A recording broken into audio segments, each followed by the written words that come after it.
The city was alive, but it had no warmth. Cold winds rushed through the streets, carrying the sharp scent of rain and gasoline. Towering buildings stretched toward the sky, their glass exteriors reflecting the lights from traffic below. Pedestrians moved like a restless tide, some talking on phones, others lost in their thoughts, their eyes avoiding the harsh reality of those who had nowhere to go. Daniel Rhodes stepped out of his sleek black Mercedes, his polished shoes landing softly on the wet pavement. His sharp navy blue suit clung perfectly to his frame, a mark of the life he had built. Wealth, power, success, it all sat comfortably on his shoulders, as natural as breathing. He had no reason to stop. His schedule was tight, his mind occupied with meetings, investments, and decisions that shaped his multi-million-dollar empire. He had spent years climbing to the top, leaving behind the struggles of his past, the people who once mattered. And yet, his feet froze mid-step. At first, he wasn't sure what made him stop. The streets were filled with people, but something in his gut told him to look, really look. And then he saw her. A woman sat hunched on the sidewalk, her arms wrapped tightly around herself. A thin, tattered coat did little to protect her from the biting cold. Her long brown hair hung over her face in messy strands, shielding her from the world. In her lap, she clutched a cardboard sign, its edges frayed and damp from the night's rain. Daniel's breath caught in his throat. He knew that face. His chest tightened as memories rushed in, colliding with the present like two worlds crashing together. Emily. He had spent years searching for her. Wondering where she had gone. Wishing he could turn back time to the days when she was his whole world. And now, after all these years, she was here, on the streets, homeless. For a moment, Daniel couldn't move. His mind struggled to accept the sight before him. How could this be real? The girl who once danced barefoot in the summer grass, the girl who had once dreamed of painting the world, was now reduced to this? 1,000 questions fought for space in his mind. What had happened? Where had she been all these years? Why was she here, like this? His heartbeat pounded against his ribs as he took a slow step forward. Emily? His voice was barely above a whisper, uncertain, afraid of being wrong. The woman stiffened. Her fingers gripped the cardboard sign a little tighter. For a few seconds, she didn't move. Then, slowly, she lifted her head. Their eyes met. Daniel felt the air leave his lungs. Emily's hazel eyes, once filled with laughter and light, now carried a depth he couldn't comprehend. Shadows of pain and loss flickered across them, like ghosts of a past she didn't want to remember. She looked at him, not with recognition, not with joy, but with something else entirely. Fear. The emotion flickered across her face so quickly, Daniel almost doubted he had seen it. But before he could say another word, Emily did something he never expected. She grabbed her small bag, pushed herself up from the pavement, and ran. Daniel stood frozen. Why did she run? Was she ashamed? Was she angry? Did she even remember him? His pulse hammered in his ears as he watched her disappear into the crowd, her fragile frame lost among the moving bodies. Instinct kicked in. He couldn't just let her vanish again. Daniel pushed forward, weaving through the crowd, his long strides closing the distance. People muttered complaints as he brushed past them, but he didn't care. His eyes stayed locked on Emily's retreating form. Emily. Wait. She didn't stop. If anything, she moved faster. Daniel wasn't used to chasing. He was used to people coming to him, not running from him. But this was different. Emily darted into an alleyway. Daniel followed, his shoes splashing through puddles. The smell of damp concrete and old trash filled the narrow space, but he barely noticed. When he turned the corner, she was gone. His chest rose and fell as he scanned the alley, searching for any sign of movement. Only silence greeted him. He had lost her. Daniel raked a hand through his hair, frustration building inside him. He had found her after all these years, only to lose her again in a matter of seconds. Why had she run? What was she hiding? His mind refused to let go of the questions. Emily had been the love of his life once, his best friend, his everything. She had vanished from his world without a trace. And now that he had seen her again, he wasn't about to let her disappear for good. Daniel wasn't the same boy she once knew. He was a man who got what he wanted. And right now, he wanted answers. Daniel stood in the alley, his pulse still racing. His breath formed small clouds in the cold air as he scanned the area again. Emily had vanished, but the weight of her presence still pressed against his chest. She had run from him. Why? The question gnawed at him. A part of him wanted to believe she didn't recognize him. Maybe the years had changed him too much. But deep down, he knew that wasn't true. The way she looked at him, it wasn't confusion. It was fear. Daniel pulled out his phone and called his assistant, Marcus. The line rang once before Marcus answered, his voice crisp and professional. "Mr. Rhodes? I need you to find someone." There was a brief pause. Marcus was used to handling business deals, not personal matters. But Daniel didn't have time for explanations. "Her name is Emily Carter," he continued. "I don't know where she's been, but she's here now, living on the streets." Another pause, then a quiet exhale. "Understood. I'll start looking." Daniel ended the call and slipped the phone back into his pocket. His gaze lingered on the empty alley for a few more seconds before he turned and walked away. He wasn't giving up. The next morning, Daniel sat in his office, staring at the city skyline. His mind wasn't on his work. Meetings blurred together, reports went unread, and emails piled up. All he could think about was Emily. Where had she been for the past 10 years? What had happened to her? His hands curled into fists as memories resurfaced. She had been everything to him once. They had grown up in the same small town, dreaming of a future bigger than their surroundings. She had wanted to paint. He had wanted to build. They had made promises, to never lose touch, to never let life pull them apart. But life had other plans. One day, Emily was just gone. No goodbye. No explanation. He had searched for her, but no one had answers. Eventually, he buried himself in work, in success, in anything that made him forget. Until now. A knock on the door pulled him from his thoughts. Marcus stepped in, holding a file. His expression was unreadable, but Daniel knew that look. He had found something. "She's been living on the streets for at least 2 years, Marcus said, placing the file on the desk. No known address. No records. No bank accounts. She doesn't exist in any system." Daniel frowned. "That doesn't make sense. She had dreams. She had plans. What happened?" Marcus hesitated, then flipped open the file. "There's one thing you should see." He pulled out a newspaper clipping. It was old and faded, but the headline hit Daniel like a punch to the gut. "Local artist accused of fraud, mysterious disappearance follows." Daniel's eyes darted to the photo beneath the headline. It was Emily. His mind raced as he scanned the article. It claimed Emily had been involved in an art scam, selling paintings that weren't hers. There had been an investigation, but before any charges could be filed, she disappeared. Daniel's jaw clenched. None of this made sense.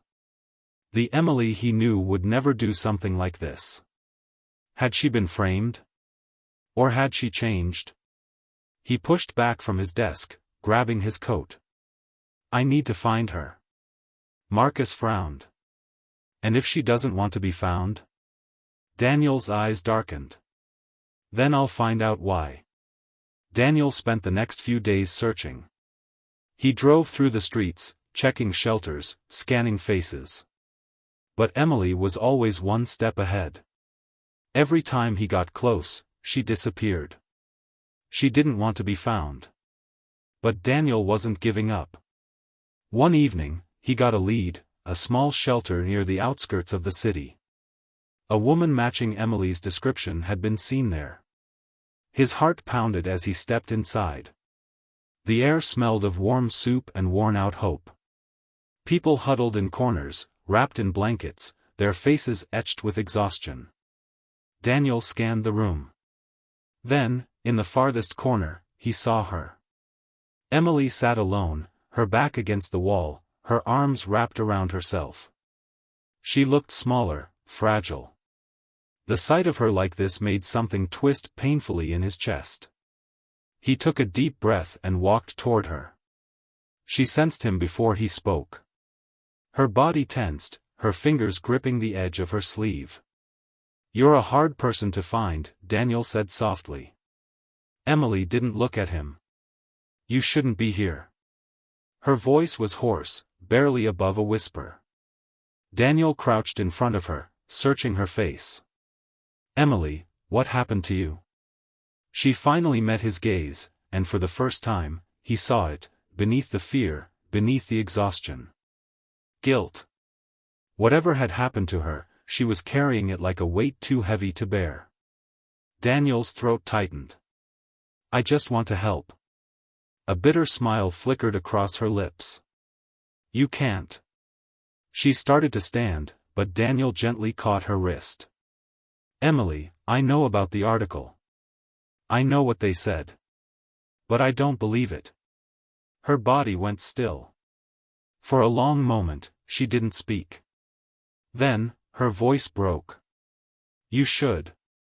Daniel's grip loosened in shock. Emily pulled her hand free, stepping back. "Whatever you think you know, you don't. Just go, Daniel. Forget you saw me." And before he could say another word, she walked away. Daniel stood there, watching her disappear again. But this time, he knew one thing for sure, he wasn't letting her go without the truth. Daniel stood frozen, watching Emily disappear into the night. His mind screamed for him to chase after her, but his feet wouldn't move. Her last words echoed in his head. "Whatever you think you know, you don't. Just go, Daniel. Forget you saw me." But forgetting wasn't an option. Daniel turned on his heel and strode out of the shelter. The cold air hit his face, snapping him back to reality. He needed answers, and he needed them now. Pulling out his phone, he called Marcus. "Did you find anything else?" Daniel asked, his voice tight with frustration. Marcus sighed. "I dug deeper into the fraud case. Something doesn't add up." Daniel's grip tightened on the phone. "Explain." "The case never went to court. No formal charges were filed. Just a lot of speculation and rumors. But then, she vanished. No trace of her after that." Daniel's jaw clenched. "Someone wanted her gone." "Maybe," Marcus said cautiously. "But there's something else. The gallery that accused her? It was owned by a man named Victor Langley." Daniel's entire body went rigid. Victor Langley. A name he hadn't heard in years. A name that carried nothing but bad memories. "Daniel?" Marcus's voice cut through the silence. "I know him," Daniel murmured. "And if he was involved, then Emily didn't just disappear, she was forced to." Victor Langley was a wealthy art dealer, but Daniel knew him as something far worse, a manipulator, a liar, and someone who never lost point. 10 years ago, Victor had tried to buy out Daniel's first business deal. When Daniel refused, things got ugly. Threats were made, contracts were sabotaged, and Daniel nearly lost everything. If Victor had set Emily up, she never stood a chance. Daniel drove across the city, his mind racing. He pulled up outside a sleek, high-rise building, the headquarters of Langley Fine Arts. Security was tight, but money talked. A quick bribe got him into the lobby. He strode toward the receptionist, who barely looked up. "I need to see Victor Langley," he said. The receptionist smirked. "Do you have an appointment?" Daniel leaned in. "Tell him Daniel Rhodes is here." The woman's expression faltered. She picked up the phone, whispered something, then nodded toward the elevators. "He'll see you." Daniel stepped into the elevator, his heart pounding. The doors slid shut, trapping him in the rising tension. The moment he entered Victor's office, the past slammed into him.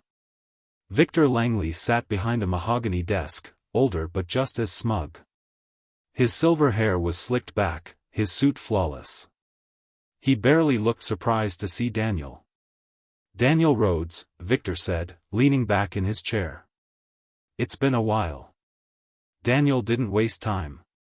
"Where is Emily Carter?" Victor's smirk widened. "Ah, Emily. Now that's a name I haven't heard in years." Daniel stepped closer, his patience razor-thin. "You framed her. You destroyed her career and forced her into hiding." Victor chuckled. "That's quite an accusation." Daniel's fists clenched. "You ruined her life." "Why?" Victor leaned forward, his eyes glinting with amusement. "Because she got in my way." Daniel's breath hitched. Victor continued, his voice low and venomous. "She discovered something she shouldn't have. And rather than stay quiet, she made the mistake of fighting back." Daniel's stomach twisted. "What did she find?" Victor tapped his fingers on the desk. "Let's just say, certain paintings weren't as authentic as advertised." Daniel's blood ran cold. "You were running a forgery ring." Victor shrugged. "Call it what you want. Emily found out, and she became a problem." Daniel's pulse pounded in his ears. "So you destroyed her?" Victor's smirk didn't fade. "I simply redirected her path." Daniel lunged, grabbing Victor by the collar. "Where is she now?" Victor didn't flinch. "Still running, I assume. But if you're looking for her, Daniel, I suggest you hurry. She won't be safe for long." A chill ran down Daniel's spine. Victor's words weren't a warning. They were a threat. He released Victor and stormed out of the office, his mind spinning. Emily wasn't just hiding from her past. She was running for her life. And now, so was he. Daniel's hands trembled as he gripped the steering wheel. Victor's words echoed in his mind. "If you're looking for her, I suggest you hurry. She won't be safe for long." The threat was clear. Emily wasn't just running, someone wanted her gone. Daniel floored the accelerator, weaving through the city streets. He had to find her before it was too late. His phone buzzed. "Marcus." "Daniel, I found something," Marcus said urgently. There was a police report filed under Emily's name 2 weeks ago. A homeless woman was attacked near an abandoned warehouse downtown. The description matches her. Daniel's grip tightened. "Where?" Marcus gave him the address. Daniel didn't hesitate. The warehouse loomed in the darkness, its rusted metal doors barely hanging on their hinges. Daniel stepped out of his car, scanning the area. The streets were empty, eerily silent. A bad feeling crept up his spine. He pushed open the door, stepping inside. The air was thick with dust and the stench of decay. Faint moonlight streamed through broken windows, casting eerie shadows on the walls. Then, footsteps. He turned sharply. A figure emerged from the darkness. Emily. Her face was pale, her eyes filled with fear. A bruise darkened her cheekbone. "Emily," Daniel breathed. "You're hurt." She flinched. "You shouldn't have come." Daniel stepped closer. "I know the truth. Victor framed you. He's still after you. Emily's eyes darted around the room, as if checking for danger. You don't understand, she whispered. It's bigger than Victor. He's just a piece of it. Daniel frowned. What do you mean? Emily exhaled shakily. Victor wasn't working alone. The art forgery? The money laundering? It goes higher, way higher. Daniel's stomach twisted. Who? Emily hesitated. Then. Bang! A gunshot shattered the silence. Daniel grabbed Emily and pulled her behind a stack of crates. The bullet embedded itself in the metal door, sending sparks flying. More footsteps. Shadows moved across the warehouse. They weren't alone. Emily clutched Daniel's arm. They found me. Daniel's heart pounded. We have to get out of here. Now. Another shot rang out. Daniel didn't think, he pulled Emily to her feet and ran. They dashed toward the back exit, but a figure stepped into their path. A man in a dark suit, gun raised. Going somewhere, he sneered. Daniel's mind raced. He needed a way out. Emily's fingers tightened around his.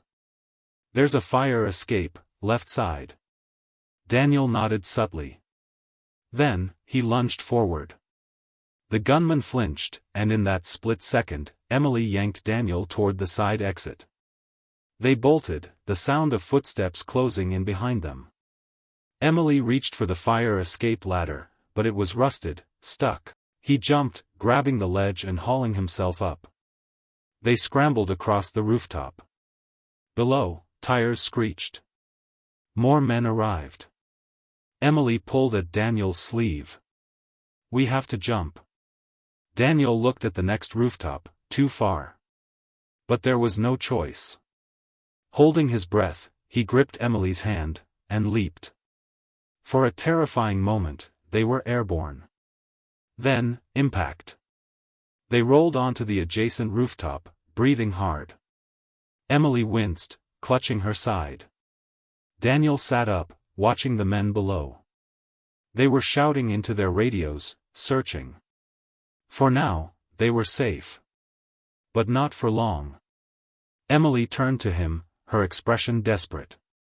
They won't stop, she whispered. Not until I'm dead. Daniel met her gaze. Then we stop them first. Emily sat against the rooftop ledge, her breath shaky. Daniel crouched beside her, scanning the streets below. The men were still there, searching, their voices sharp in the night air. Emily pressed a hand to her ribs, wincing. They won't stop looking. Daniel's mind raced. They needed a plan. Running wasn't enough anymore. His phone vibrated. Marcus. He answered in a low voice. Talk.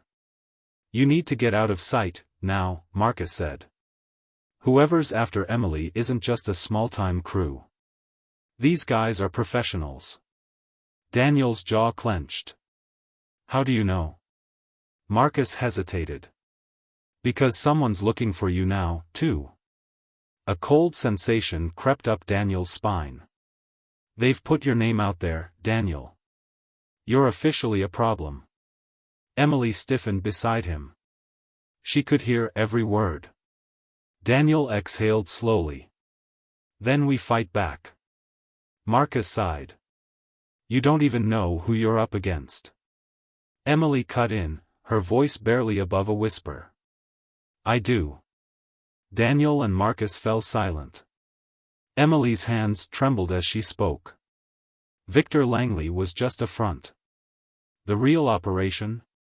It's controlled by someone bigger. Someone untouchable. Daniel narrowed his eyes.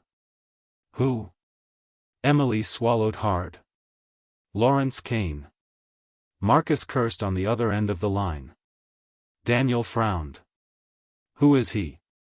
Marcus answered grimly. A billionaire. Untouchable. Real estate, art, politics, he owns everything. Daniel's stomach twisted. Emily nodded. I found evidence tying him to an international smuggling network. High-end art forgeries, money laundering, stolen pieces being funneled through legit galleries. I went to the authorities. Daniel knew where this was going. And they buried it. Emily's voice broke. They didn't just bury it. They turned on me. I was arrested within hours, accused of fraud. The case never went to trial because Kane owns the system. Marcus's voice was tight. You're saying the people after you? They're working for Kane? Emily nodded. And now, they'll come after Daniel, too. Silence. Daniel stared at her. He could walk away. Right now. Disappear before Kane's men found him. But he couldn't. Not when Emily was still running. Not when she was alone. Daniel stood up, adjusting his jacket. We can't run forever. We need a way to bring Kane down. Marcus sighed. That's suicide, Daniel. Emily shook her head. Not if we hit him where it hurts. Daniel met her gaze. And where's that? She took a deep breath. His money. Marcus groaned. Great. You want to take down one of the richest men in the country by going after his bank account? Emily didn't flinch. Not his account. His dirty money. The network that keeps his empire afloat. Daniel thought for a moment. You had evidence before. Do you still have access to it? Emily hesitated. No. But I know where to find it. Daniel's eyes darkened. Where? Emily clenched her jaw. In Kane's private gallery. Daniel parked the car a block away from Kane's private gallery. The building loomed ahead, a fortress disguised as a luxury art space. Tall glass windows reflected the city lights, but inside, layers of security protected the secrets hidden within. Emily sat in the passenger seat, staring at the building. Her fingers trembled as she reached for the door handle. Daniel touched her arm. You don't have to do this. Emily exhaled. I do. This is my only chance to end this nightmare. Marcus's voice came through Daniel's earpiece. I hacked into the gallery's security feed. You've got about 10 minutes before the next patrol sweeps the lower floors. Once inside, you'll have maybe 20 minutes to find the files before they reset the system. Daniel nodded. And the vault? Marcus sighed. Bad news. Kane upgraded. It's biometric now. You'll need his fingerprint. Emily closed her eyes. That means we're already dead. Daniel frowned. Not necessarily. He reached into his jacket, pulling out a small, black device. Emily blinked. What is that? A portable scanner. If we can get close enough to Kane's office, I can lift his fingerprint from a surface. Emily looked at him like he was crazy. Do you hear yourself? Kane's in the building right now. Daniel smirked. Exactly. Which means we don't have to find him, he'll come to us. They slipped into the gallery through a service entrance. The air smelled of polished wood and fresh paint. Expensive artwork lined the walls, each piece worth a fortune. Emily led the way, keeping close to the walls. Kane's office is on the 3rd floor. The vault is inside. Marcus spoke in their ears. Security cam on your left. Stay low. They moved quickly, avoiding the gaze of patrolling guards. On the 2nd floor, voices echoed from a nearby hallway. Daniel pulled Emily into an alcove, holding his breath. A deep, confident voice carried through the corridor. Lawrence Kane. Emily stiffened at the sound of his voice. Do we have the girl yet? Kane asked someone. A second voice, cold, professional. Not yet, sir. But we've located Daniel Carter. He was seen near the East District. We believe he's helping her. Daniel's jaw clenched. Kane chuckled.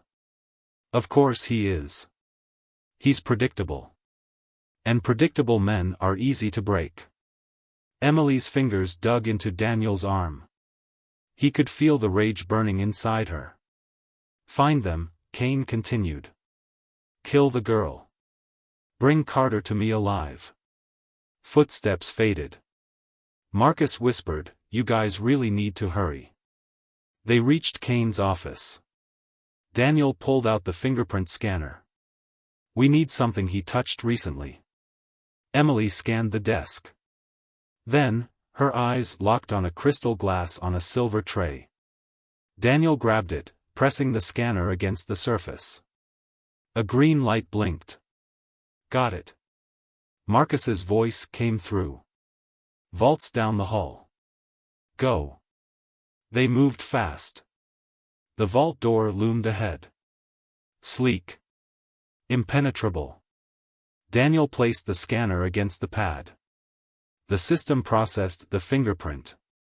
Access granted. The heavy door slid open. Inside, rows of locked drawers lined the walls. Emily rushed to the center console, her fingers flying over the touchpad. Marcus's voice was tight. You need to find the offshore accounts. That's where the dirty money is. Emily's breath caught. Got it. She inserted a USB drive, copying files. Daniel glanced at the door. Hurry. Emily's hands shook. Almost. Beep. The screen flashed red. Marcus cursed. You triggered a silent alarm. You've got company coming. Daniel drew his gun. Emily yanked the USB drive out. Let's go. They sprinted down the hall. Behind them, voices shouted. Then. Gunfire. A bullet whizzed past Daniel's ear. They dived behind a marble pillar. Kane's men had found them. Daniel fired back, forcing them into cover. Emily grabbed his arm. We can't fight them all. Daniel's mind raced. The stairwell was blocked. The elevators, too slow. Then he spotted it. A glass window. Emily followed his gaze. No. Daniel was already moving. He grabbed a chair, hurling it at the window. Glass shattered. Below them, 2 floors down, a rooftop terrace. Emily's eyes widened. You want us to jump? Daniel grabbed her hand. Trust me. Voices closed in. Emily took a deep breath. And jumped. Daniel followed. They hit the terrace hard, rolling. Pain shot through Daniel's shoulder. Emily groaned beside him. Above them, Kane's men shouted. But they were already running. They bolted through the terrace doors, disappearing into the night. Rain poured over the city as Daniel and Emily raced through the dark alleys. Their clothes were soaked, their breath ragged. The stolen files inside Emily's USB drive were their only weapon against Kane. But he wouldn't stop hunting them. Daniel's phone rang. Marcus. You guys barely made it out, Marcus said. I analyzed the data. It's big. Kane's offshore accounts, money laundering, illegal deals, it's enough to bury him. Emily's voice was urgent. Where do we take it? The authorities won't help. Marcus hesitated. There's one option. A journalist. Claire Reynolds. She's been trying to expose Kane for years. Daniel clenched his jaw. Then we go to her. Emily nodded. Let's end this. They met Claire in a secluded parking garage. She was in her 40s, sharp-eyed, and fearless. I've been waiting for this moment for years, she said, plugging the USB into her laptop. Her eyes widened as she scrolled through the files. This is gold. Bank records, bribes, names of officials on his payroll. He can't talk his way out of this. Emily whispered, then let's release it. Claire's fingers flew over her keyboard. It'll take a few hours to encrypt and send to the right sources. By morning, the world will know the truth. Daniel exhaled. That's if we make it to morning. The air felt heavy. Danger lurked in the shadows. And then, engines roared. Headlights flooded the garage. Kane's men. Emily gasped. They found us. Daniel pulled her behind a concrete pillar. Marcus, we need an escape, now. Marcus's voice crackled. Hold tight. I'm sending a ride. Claire was still typing. I just need 10 more minutes. Daniel cursed. We don't have 10 minutes. Gunfire exploded. Bullets ricocheted off the concrete. Daniel fired back, taking down 2 men. But Kane himself stepped out of the car, untouched by the chaos. He adjusted his cufflinks, his smile calm. You don't know when to quit, Carter. Daniel's grip tightened around his gun. Kane shook his head. Shoot me, and nothing changes. My empire doesn't crumble just because you took a few files. Emily stepped forward. Not this time. This story is going public. The world will see you for what you are. Kane's eyes darkened. You really think truth wins? You're nothing but an inconvenience, Emily. He nodded at his men. More gunfire erupted. Daniel pushed Emily down, shielding her. Then, tires screeched. A black SUV sped into the garage. Marcus's backup. Daniel grabbed Emily's hand. Now. They sprinted for the car. Claire jumped in, clutching her laptop. The driver floored it. Bullets shattered the rear window, but they didn't stop. The car roared onto the main road, vanishing into the city. By sunrise, the world knew everything. News channels blasted Kane's crimes. His assets were frozen. The government launched an investigation. And Kane? He disappeared. His empire crumbled overnight. Emily and Daniel watched from a safe house. Claire was on TV, breaking the biggest corruption scandal in decades. Emily turned to Daniel. It's over. Daniel studied her. Not for you. They might come after you. She exhaled. Then I'll stop running. I want to live again. Daniel nodded. So do I. For the first time in years, they felt free.